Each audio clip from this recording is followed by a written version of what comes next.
Сәлеметсіздер ме? Бүгін бізде әлеуметтік гигиена, әлеуметтік медицина негізімен пәні бойынша дәріс. Дәрістің тақырыбы әлеуметтік гигиена, қоғамдық денсаулық туралы ғылым. Денсаулық, әлеуметтік құндылық. Бүгін бізде кіріспе сабағы болады. Қазір мінекей келесі слайдқа назар аударамыз.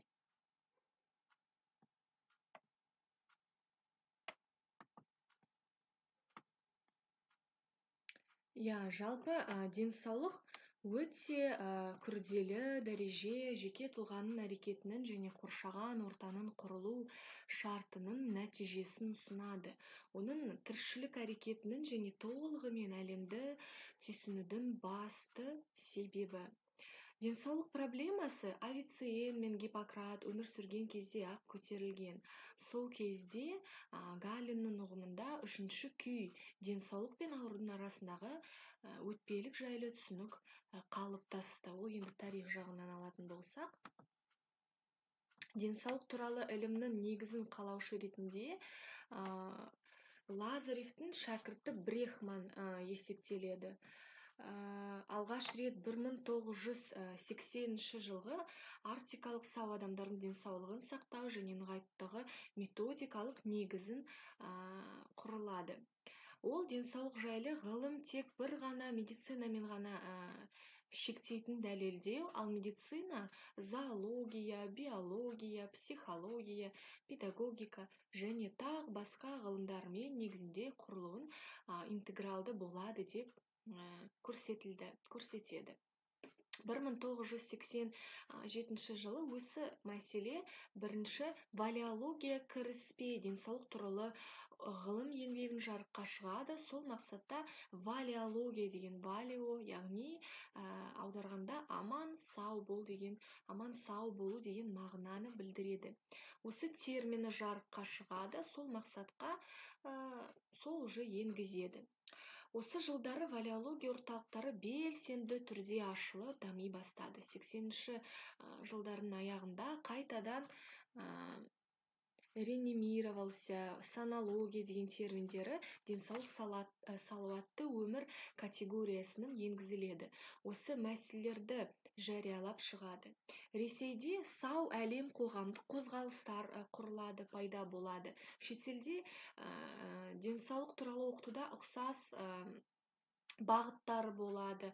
Осы мақсатқа денсаулықты оқытудың міндеттерінің төмендегі принциптер пайда болады. Мінекей слайдқа назар аударамыз. Біріншісі бізде денсаулықтың мәнін құру және тарату. Оны бағалаудағы диагностикалық үлгінің және әдісінің құрылуы, сонымен бірге болжам жасау. Екінші, сау адамдардың дәрежесін толық бағасын, оның болжам жасауы, оның өмірінің бейнесін, мінездемесі және сапасы, тұлғаның денсаулық жағдайының скрининг және мониторинг жүйесінің құрылу негізі жекеше және жалпылама сауықтыру бағдарламаларының құрылуы. Келесі, денсаулық психологияның құрылуы, тұлғаның салауатты өмірінің түзету мотивациясы, толығымен денсаулықты сақтау жалпыламасы. Жекеше және жалпылама сауықтыру бағдарламаларын тарту, аурудың алғашқы және қайталама профилактикасы сауықтыру бағдарламасының нәтижелі бағасы болып табылады. Енді адамның өмірін 4 базалық бүтін бөледі. Соматикалық кезінде олар екеуі. Түрі қалай, яғни қалыптасу және өзінің биологиялық құрылымын сақтау және репродукция көңілдің ынтасын қамтамасыз етеді және популяцияны сақтау. Психикалық кезінде адам өзін жеке тұлға ретінде таныстыруға ұмтылады, яғни қоғамда қалыпты өмір сүру деген мағына. Жоғары өрісте адамның артық санасында психикалық трансформацияның ішкі жалпы іске асыратын өріс рухани дербестіктің құрылуы. Адам өмірінің мақсаттық құрылымына сәйкес денсаулықта оқудағы бөлек аспекті айқындалады. Енді қазір келесі слайдқа назар аударамыз. дербес физикалық денсаулық диагностика, болжау, құрылу, нығайту, сақтау және бейімдеу өмір сүру стратегиясы. Біріншісі репродуктивті денсаулық, бұл мәселенің әртүрлігі. Қоғамдық пен жаулық және оны басқару. Әлеуметтік денсаулық және оны басқару, психикалық денсаулық және оны басқару, әлеуметтік денсаулық және тағы да оны басқару, осы момент, және жоғарыда аспектілерден денсаулығы сақтаудағы сапаның рөлі. Адам ағзасының биологиялық жүйесі келесі ерекшеліктерді қамтиды: сақтау қабілетін, өзі ұйымдасудың есебінен дербестің құрылуы, өзі ұйымдасудың құрылуына өзі жаңару ерекшелігі, өзі реттейтін және өзі құрастыру жүйесінің ерекшелігі жатады. Алғашқы жағдайда динамикалық тұрақтылық жүйесін ортаның үздіксіз алмасуын қамтамасыз етеді, яғни оның қозғалысын сақтау. Осы қозғалыстың бұзылуы ауруды шақырады, ауру пайда болады. Өзі реттеу негізін, нұсқасын реттеу, принципін ұйымдастыру жатады, яғни байланыс сияқты. Басқа жағдайда регенерация елесіп, өзі қайта құру ерекшелігі, сонымен бірге осы дәрежедегі ағзаның құрылуындағы көп әсер етуді реттеудің болуы. Енді бірінші бізде мінекей слайдқа назар аударамыз. Салауатты өмір. Латынша модус вивендум деген сапаны тәртіпті және өмір стилін қоса есептегендігі әлеуметтік дәреже анықтауында. Салауатты өмір бұл өмір жағдайының әрекеттесу арасының негізделуі және жеке тұлғаның мінезін нақты моделінің тіршілік тәсілі. Өмірдің сапасы. Салауатты өмірдің бір мінездемесі, кейін мағынадағы адамның әлеуметтік және рухани бостандығын анықтайтын дәреже.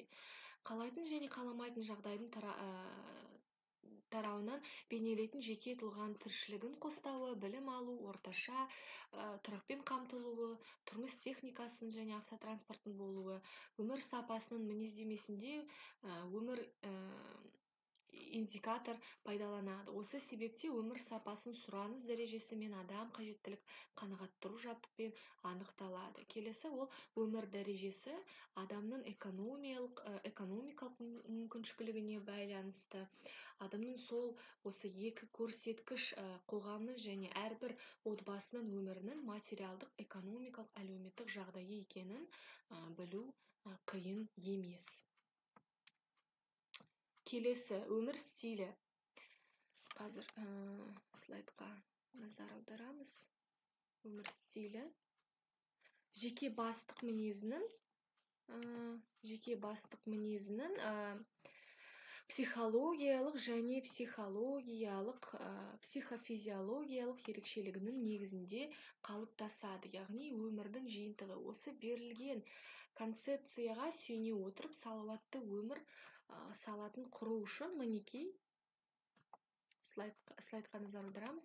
Жынысына, жасына және денсаулық жағдайына, тұрған жағдайын, климат, тұрғын үйі, экономикалық жағдайына, тағам, киім, жұмысы, демалыс, пайдалы әдеттің болуы, гигиена сақтау, пайдасыз әдеттің болмауы, шылым шегу, салауатты өмірдің ас қимылы, осындай. Келесі бізде слайд қазір.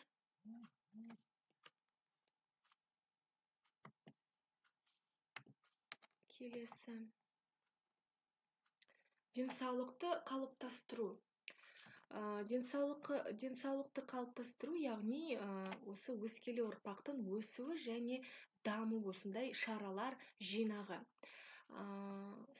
Саногенез, яғни жеке тұлғаның денсаулығын сақтау және құруды қамтамасыз етудің физиологиялық механизмі. Бұл механизм гомеостатикалық бейімделуін, регенераторлық сау ағзаны таратын сияқты ауру ағзаны да тартады. Санитарлық оқыту, яғни білімді игеру мүмкіншілігінің саналы түрде құру, бұл соңғы мақсатта ұйымдастырылған мінездің өзгеруін туғызумен байланысты.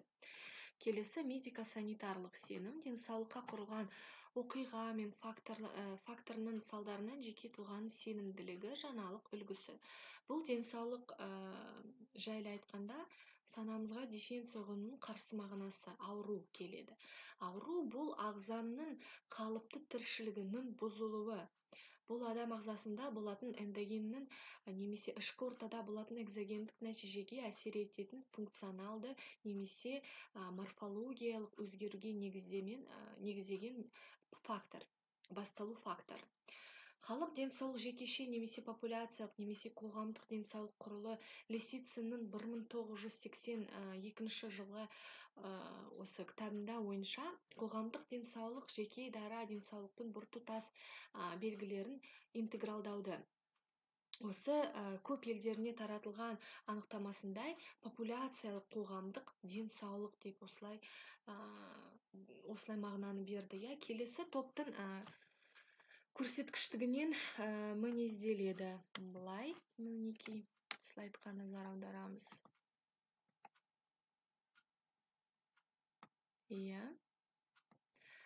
Денсаулық сақтау саласындағы саясатқа қатысты көрсеткіштері.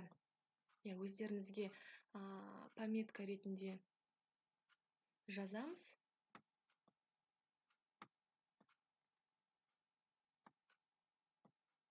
Мінекей, санитарлық көмектің қоры, қоғамдағы бөлінген табыстық тең дәрежесі, денсаулыққа жетуге халықтың қатысы деңгейі, денсаулық сақтау қызметінде сәйкес органдармен басқарудың болуы. Келесі бізде әлеуметтік экономикалық көрсеткіш, халықтың өсу деңгейі, жалпы ұлттық өсу, жұмыссыздық деңгейі, пәтер, үй жағдайларының тепе-теңдік, адам басына бір бөлме, халық жанына энергия өндіру. Келесі бізде медициналық көмекті ұсыну, медициналық күтудің болуы, оның физикалық жол анықтығы, мәдени жол анықтығы, қажеттілігі түсіну деңгейі және профилактикалық тексерістің қысқалығы. Келесі бізде денсаулық алғашқы медико-санитарлық көмекті қамту көрсеткіші, санитарлық оқыту, жеке дара және қоғамдық, сапасы жақсы тағаммен қамту, сапасы жақсы сүтмен жабдықтаумен қамту, ана мен бала денсаулығын қорғау, ол өте маңызды момент және қаншама бізде Қазақстан Республикасының заңнамасында көрсетілген.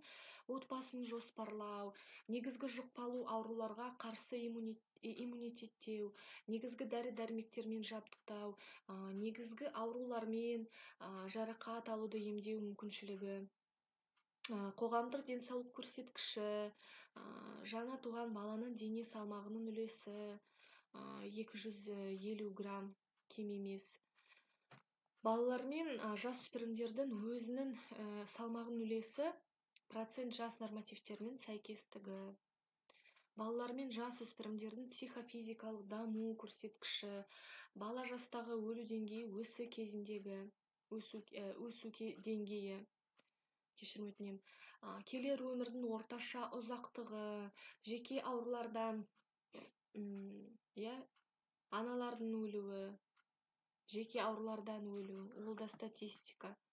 Науқастану, жалпы жұқпалы және жұқпалы емес аурудың жеке түрі, еңбекке қабілеттіліктің уақытша жоғалуы және лидерліктік көрсеткіші, әлеуметтік және интеллектуалды патологияның көрсеткіші, алкоголизм, шылым шегу, балалық қылмыс, транквилизаторларды қолдану және тағы басқа.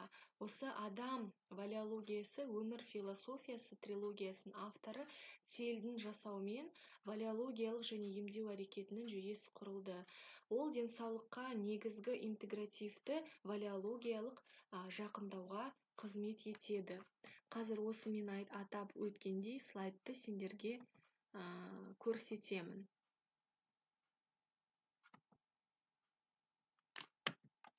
Мінекей, әлеуметтік экономикалық көрсеткіш, медициналық көмекті ұсыну,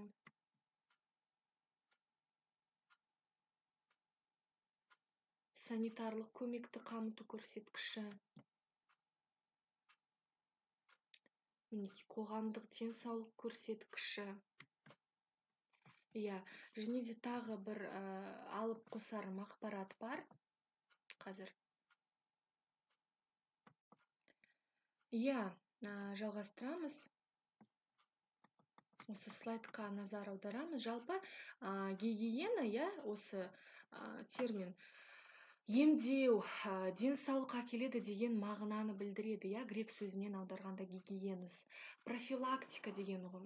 Адам ағзасына айналаны қоршаған сыртқы орта факторлары мен әлеуметтік жағдайларының тигізетін әсерін зерттейтін медициналық ғылым. Медицина ғылымдарының өте көрнекті салаларының бірі. Медициналық оқу орындарында санитарлық гигиеналық факультеттер мен кафедралы бар. Арнаулы түрде маман дәрігерлер, гигиенистер дайындалады. Гигиена аурулардың алдын алуға және денсаулық сақтауды қорғайды. Денсаулыққа зиян келтірген азық түрлерін жойып жіберуге гигиенистер атсалысады. Денсаулыққа зиян келтіретін факторлардың болмауын гигиена ғылымы қатаң бақылау жасап отырады. Адамдардың айналасын қоршаған сыртқы ортаның факторларын негізге ала отырып, гигиенистер адам баласының тіршілігі мен еңбегіне ыңғайлы жағдайлар жасауға, адамзат баласын аурулардан айырықтыруға, дерттер мен өлік көрсеткіштерін төмендетуге, тіршілік өмірді ұзартуға, еңбекке деген қабілетті көтеруге және тағы басқа биологиялық жағдайларды жақсартуға бағытталған ғылым. Практикада қолданылатын нақтылы тәсілдері болады. Осының бәрі адамның денсаулығын арттыруға қолдану үшін қолданылады, иә. Сонымен гигиена ғылымының негізгі мақсаты адамдардың айналасын қоршаған сыртқы орта факторларын сауықтыру арқылы бірінші денсаулық сақтаудың профилактикасын өткізу. Бір сөзбен айтқанда, адамзат баласына осы залал келтіретін факторлардың адамзат баласын қорғау. Жалпы гигиена, еңбек гигиенасы, оқу жастар гигиенасы, тағам гигиенасы, әйелдер гигиенасы болып бірнешеге осылай түрге бөлінеді. Әркімнің өздерінің алдына қойған мақсаттары бар болу керек. Дәрігер-гигиенистер санитарлар айналаны қоршаған сыртқы ортаның адам өмірі мен жұмыс жағдайларының келеңсіз тұстарын алдын алатын ескертпе көріністеріндей күн сайын болатын санитарлық гигиеналық бақылау жүргізіп, әрбір кездескен қолайлы жағдайлардың жолына тосқауыл қойып отырады. Жұқпалы ауруларды таратпай алдын алу мақсаттарымен қаптап кететін жұқпалы дерттерге қарсы медициналық әдістер мен шараларды көп көлемде қолданылады. Иә. Жұқпалы аурулардан таратпай алдын алу мақсаттарымен солай мақсат қояды. Алдыңғы қатарға шараларды іс жүзіне асырып, эпидемияға қарсы күресті үдете түседі. Ауа райының өзгешелігінің, микроклимат біркелкі емістігін, судағы ауру таратынан микробтар санын анықтап, биологиялық ерекшеліктерін ескеріп, аудағы шаң тозаңдардағы микробтарды біліп, қала ішіндегі түтіннің құрамын анықтап, олармен биологиялық және химиялық күрес жүргізудің жолдарын белгілеп береді. Қай саладағы дәрігерлер қызметінде болмасын, профилактикалық іс-әрекет жасап, көзге көріне түседі. Оларды жасау үшін терең ой, жүйрік ақыл керек. Адамзат баласының табиғи және әлеуметтік экономикалық саяси факторлардың әсерімен қалыптасады. Биосфералық факторларға жататындар атмосфералық, ауа, су, жер, космостық факторлар, әлеуметтік факторларға еңбек және оқу жағдайлары, тамақ, киім-кешек, төсек, орын жағдайлары тағы басқа жатады. Бұл факторлар қолайсыз болғанда зиянды дағдылар дамып кетеді. Арақ, шарап ішу, темекі шегу, наркотикалық заттармен әурелену, токсикоманиямен айналысу, осындай ерекше этика алады, иә. Енді келесі маңызды термин дене тазалығы дегеніміз алдымен тер күтімі, терінің дұрыс күтім ағзаның қалыпты қызмет атқаруына әсер етеді. Тері алуан түрлі физиологиялық, биологиялық функцияны орындайды. Терінің құрылысы өте күрделі. Жұмыс жасап күнделікті тұрмысты шаруамен айналысқан шақта адам терісін кір шалады. Адам терлесе кір теріге жабысып қалып, терінің тыныс алуын қиындатады. Өйткені тері біздері бітеліп қалады. Осыдан барып теріде өтетін физиологиялық, биохимиялық үрдістердің қызметі мүлдем бұзылады. Бітілген май бездеріне жұқпалы ауру таратын микробтардың енуі фолликулитті туындатады. Микробтар әсерінен терінің бетіндегі органикалық заттар ыдырып, жағымсыз иісті май қышқылы бөледі және тері қабуы, дерматит, дерт дамиды. Басқадай іріңді тері аурулары пайда болады.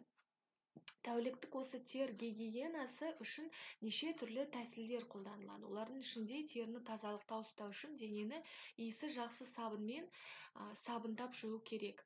Оны дағдыға айналдырған жөн. Аптасына бір рет моншаға барып жуыну, душқа шайыну керек. Ал жиірек кір шалатын бет, қол, мойын қосымша күтім жасауды қажет етеді. Қол кірлегенде оның терісінде неше түрлі жұқпалы ауру таратын микробтар көбейеді. Ішек қарын инфекциясы, күрт инвазициясы, гепатит вирустары жиналады. Жұқпалы дерттердің таралуына қол кірінің қаншалықты рөл атқаратынын көптеген адамдарға енді белгілі. Оны біз бәріміз білеміз, қол гигиенасы. Қоғамдық денсаулық және сақтау ғылым және оқыту пәні ретінде қолайсыз әлеуметтік факторлардың денсаулыққа әсерін, одан сақтануды және қоғам денсаулығын деңгейін көтеру үшін әлеуметтік факторлардың әсерін түсіну мақсатында соған қарсы ескертулер, емдік сауықтыру шараларды құрастыру ғылыми негізінде сипаттама береді. Ол халық денсаулығының динамикасы мен жағдайын, олардың жеке қоғамдық кәсіби топтарын, факторларын, оның денсаулыққа әсерін және оларды сауықтыру жолын анықтау үшін белгілі бір топтың өзгеруін үйретеді. Әлеуметтік гигиена және денсаулық сақтау бірлестігінің басқа медико-биологиялық және клиникалық пәндерден айырмашылығы жеке ауру адамның денсаулығын ғана емес, коллективті түрде немесе тұрғындарды біріктірген тобына үйретеді. Жалпы гигиена және оның бөлімдерінің, мысалы, еңбек гигиенасы, тамақ гигиенасы дегендей, яғни адам организмдегі әртүрлі физикалық орта факторлардың әсерін зерттейтін ғылымнан айырмашылығы. Әлеуметтік гигиена және денсаулық сақтау бірлестігі организмге, әлеуметтік ортаға факторларының әсер етуін зерттейді. Бұл ғылым қоғамдық ғылымға және тәртіпке біршама жақын. Әлеуметтік гигиена және денсаулық сақтау бірлестігі негізгі болмайынша әлеуметтану аймағын түсіну қиын. Осы түсінік бойынша әлеуметтік гигиена көзқарасын әлеуметтік процестерді, әлеуметтік қатынасты үйрететін қоғамдық тәртіппен жақындату керек. Әлеуметтік гигиена мен денсаулық сақтау бірлестігі адам денсаулығын аурын зерттейді, яғни басқа ғылыммен салыстырғанда қоғам денсаулық көбірек қарастырғанына қарамастан, бұл да теориялық клиникалық тәртіп ретінде медициналық биологияға жатады. Бұл ғылымның тарихы мен тәртібі қоғамдық денсаулық сақтау бірлестігінің дамуымен тығыз байланысты. Ломоносов, Шуваловқа жазған хатында Ресей халқын сақтау, көбейту туралы халық өмірінің санитарлық жағдайының ауырлығын көрсетіп қана қойған жоқ, жоғары министерстводан халық денсаулығын қорғау шамасын талап етті. Ол тарих жағынан енді келесі 18 ғасырдың сонында Москва университеті профессорларының Зебелин және Керестури сөзінде халық денсаулығын үйрену, негізгі білім алу, медициналық көмек туралы бірнеше рет айтылған. Кейіннен Эрисман, Доброславин дейтін гигиенисттер өз еңбектерінде лекцияларға енгізу тырысты гигиена есептерін қоғам денсаулығы және денсаулық сақтау ісімен байланыстырды.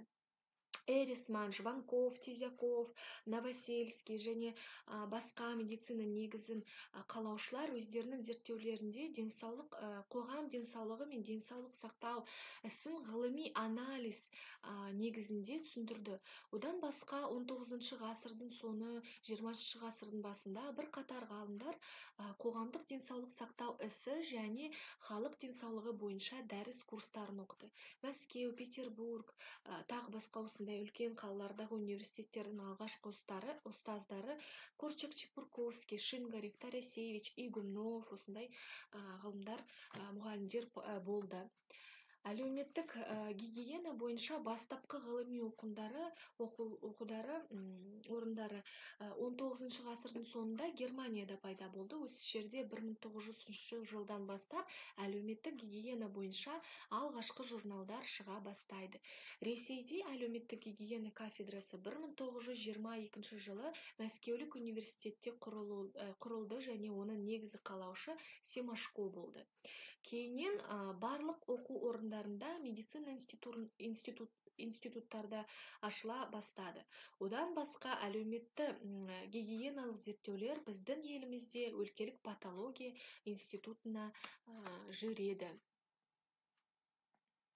Енді денсаулық жүзінде дамыған экономикалық елдерде әлеуметтік гигиена, денсаулық сақтау сұрақтары негізінен университеттердің медициналық факультеттерінде қарастырылады. Сондай-ақ ірі зерттеу орталықтары Америка құрама штаты, Англияда тропикалық медицина университеті, Францияда ұлттық эпидемиялық зерттеу институты, Германия, Бельгия, Голландия, әлеуметтік гигиена сұрақтарын зерттеу денсаулық сақтау министрлігінің арнайы бөлімдерінде және жоғары оқу орындарында.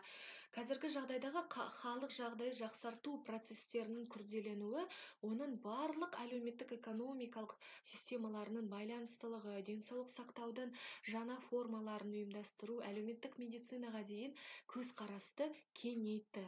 Соңғы кезде кең көлемді қоғамдық дискуссия әлеуметтік гигиена ғылымды талқылауға жол ашып берді.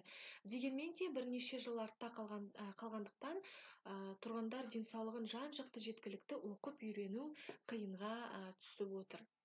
Денсаулық туралы және денсаулық сақтау ісінің жағдайы туралы материалдардың кеңдігіне қарамастан, тәжірибе жүзінде бұл денсаулық сақтау ісі экономикалық жағдайға өз алдына басты жұмыстар қойылған жоқ.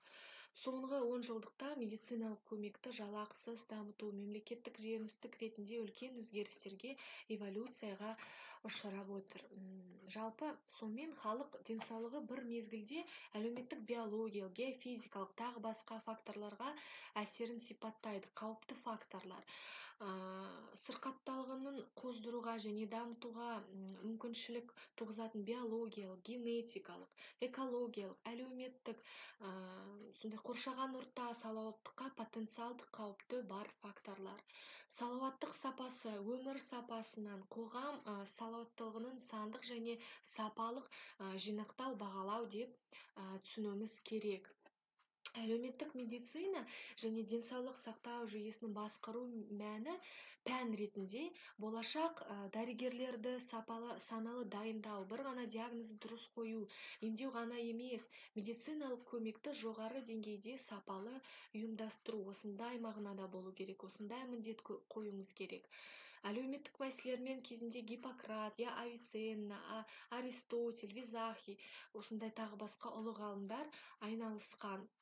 Жаңа ғана мен айтып өткендей, қоғам салауаттылығы кең шеңберіндегі әртүрлі медициналық аспектілерді, әлеуметтік экономикалық басқару философиялық мәселелерді нақты тарихи жағдайда оқытады. Қоғам салауаттылығы мемлекетіміздің ең қажетті экономикалық әлеуметтік байлығы, яғни қауіпсіз өмір мен сапалы деңгейді қамтамасыз ететін тұрғындардың салауаттық өмір белгісі. Денсаулық және аурушаңдылық түсініктерін талқылағанда оларды диалектикамен байланыстыру керек. Егер адамның тіршілік әрекет жағдайы, олардың арасындағы айырмашылық, тіршілік әрекеті қамтамасыз ететін жағдайы сипаттап түсіндіреді, яғни олар адамға оның өміріне, оның қызметіне, оның жан сезіміне қажет болғанда ғана бұл денсаулық болып табылады. Ал егер бұл жағдайлар бұзылған немесе ауытқыған болса, онда ауру пайда болады. Біз диалектиканың бұл жағдайды жоққа шығармайтынын байқаймыз, ал керісінше денсаулығы дұрыс жағдайдан ауруға атап өтуі мүмкін, немесе преморбидті жағдай деуге болады. Енді қорыта айтқанда, қоғамдық денсаулық бұл тұрғындардың осы населениялардың физикалық, психикалық және әлеуметтік аман есендігінің кешенді сипаттамасы.